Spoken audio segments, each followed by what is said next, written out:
Now to the Ukraine and Russia crisis. Ukrainian and Russian officials will meet for talks at a venue on the Belarusian border with Ukraine President Volodymyr Zelensky's office said on Sunday that both countries have agreed that the Ukrainian delegation would meet with the Russian delegation without preconditions on the Ukrainian-Belarusian border near the Pripyat River. Ukrainian President said the talks, the first since Russia unleashed a full-scale invasion of Ukraine last week, was a result of a phone call between him and the Belarusian president. Meanwhile, the Ministry of Foreign Affairs says it is fully abreast of all the challenges Nigerians face while crossing into countries bordering Ukraine, especially the Polish border, and is taking adequate measures to assuage these challenges. A statement by the Permanent Secretary of the Ministry, Gabriel Aduda, confirmed that the Minister of Foreign Affairs has spoken with his counterpart, the Foreign Minister of Ukraine, on these unsavory developments, and both are working on alleviating the sufferings of Nigerians, including deploying the International Organization for Migration to the border to ensure easy access to all Nigerians and other nationals.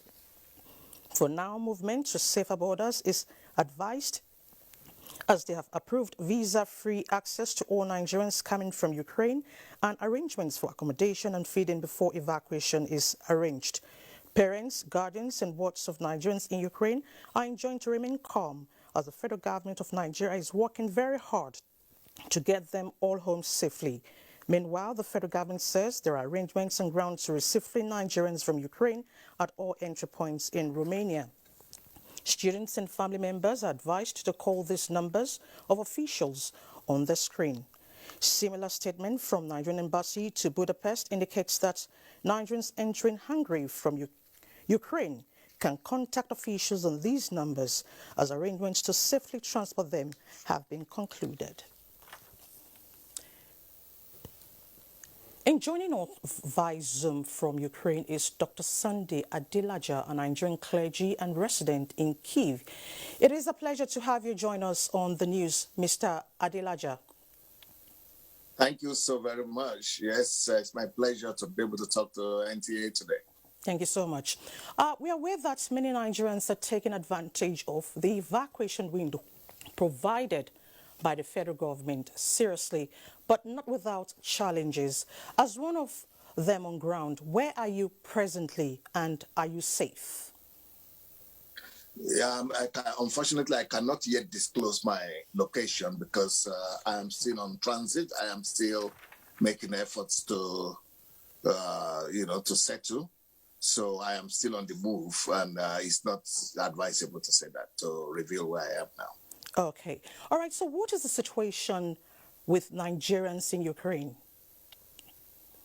It's very precarious because, the fightings are still going on and the bombs are dropping and the shootings are going on. And then there is a curfew to add to that. And transportations are not working. So you cannot really easily get from one section of the city to the other. So if you don't have a car, as with the case with most students, there's just even no way. Even if you have a car, you are taking a big risk. Anything could happen. I mean, a bomb or a shell could hit you.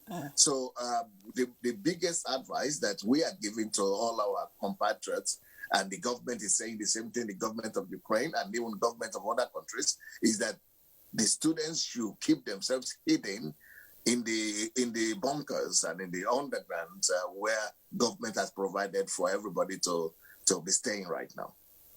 All right. Any challenges with Ukrainian forces on their way? I don't get your question, please. Are there any challenges with Ukrainian forces on their way for people to be safe, for nationals to be saved and safe rather? Yeah, there are challenges for them to be able to move, for students or even Ukrainian citizens to move from one place to the other.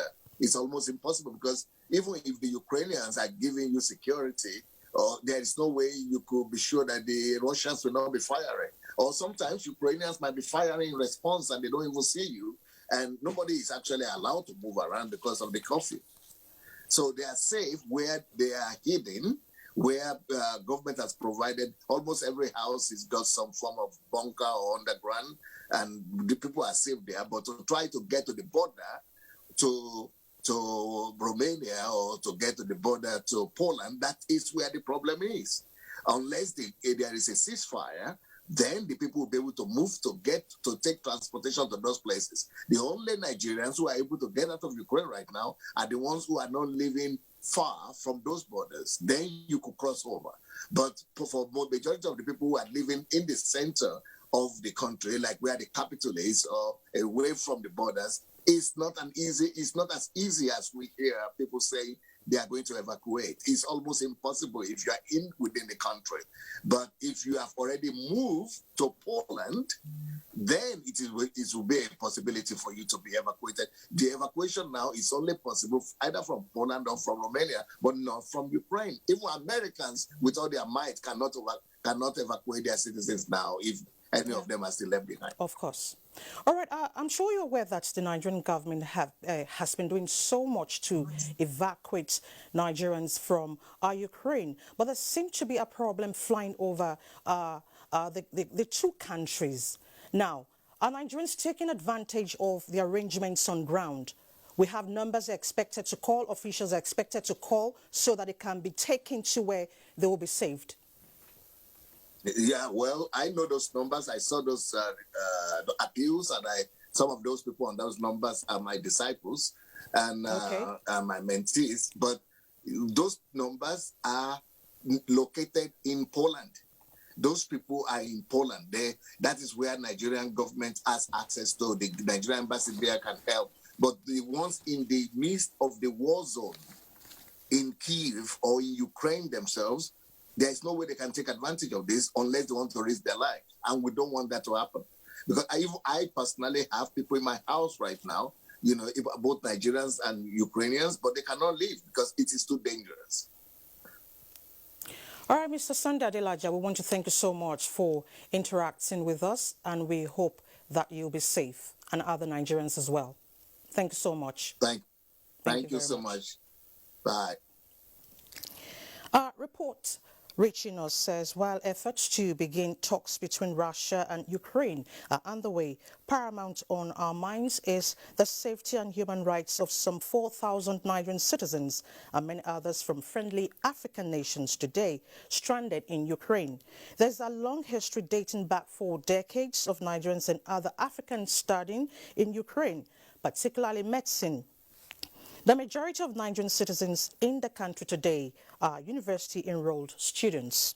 From video evidence, first-hand reports, and from those in contact with their wards and Nigerian consular officers, where there have been unfortunate reports of Ukrainian police and security personnel refusing to allow Nigerians to board buses and train heading towards the Ukraine-Poland border.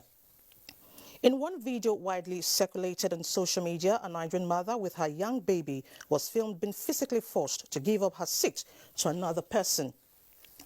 There are also separate reports of Polish officials simply refusing Nigerian citizens entry into Poland from Ukraine.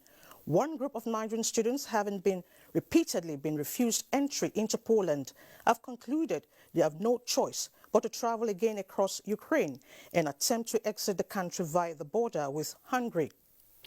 We understand that pain and fear that is confronting all people who find themselves in this terrifying place. We also appreciate that those in official positions in security and border management will in most cases be experiencing impossible expectations in a situation they have never expected. But for that reason, it is paramount that everyone is treated with dignity and without favor. All who flee a conflict situation have the same right to face passage under UN Convention, and the color of their passport or their skin should make no difference. As a nation, we are proud of those educated in Kyiv and other cities and centers of learning who have returned to Nigeria to perform great services for our nation and our people. Without the generosity of spirit of the Ukrainian people, that would never have been possible. We pray for those directly affected in this conflict. Nigeria, with our 200 million people, support all and every diplomatic efforts to bring this war to an end.